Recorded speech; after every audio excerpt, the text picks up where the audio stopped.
What would you advise someone who is thinking to move to Singapore, let's say from Europe or from the States? Number one, look into your shipping expenses and do a strict audit over everything that you own.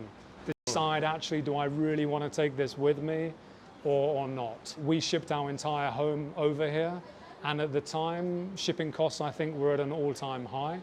So do your research, make sure you understand costs properly, budget as well, have a decent amount of money set aside. So I think we needed to have, just in cash, ready about $20,000 to make our move when we arrived here easy.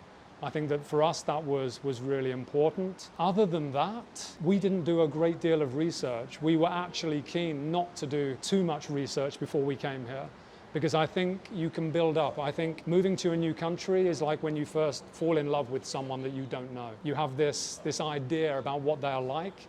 You build up this imagination of them. You put them on a pedestal.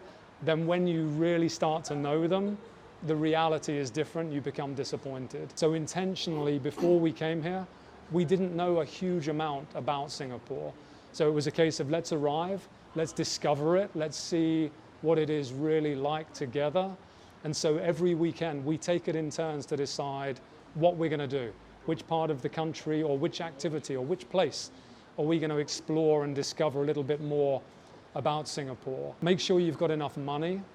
Make sure that you've got energy to explore and discover where you're going to live, because I've got to tell you, for us, visiting, I think it was 22 properties, that was tough. When you're new in country, you're new to the climate, it's flipping hot.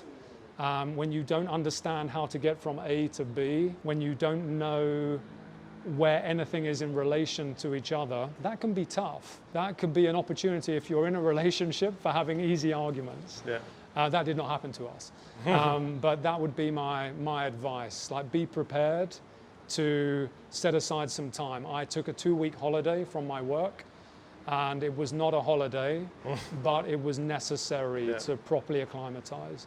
But we found it easy here, other than looking for property, which I think is just the nature of the market at the moment. Other than that, actually moving, navigating, getting things done, finding out information, that was easy. Dealing with the Ministry of Manpower, I had some questions for them. I sent them an email on the Monday. By the Tuesday, I'd had a reply from a real human being. That is unheard of. So in terms of bureaucracy here, if you go online and you can't find the answer and you have an important question, I've found that really, really easy to navigate. And that's really helpful. That reduces a lot of stress.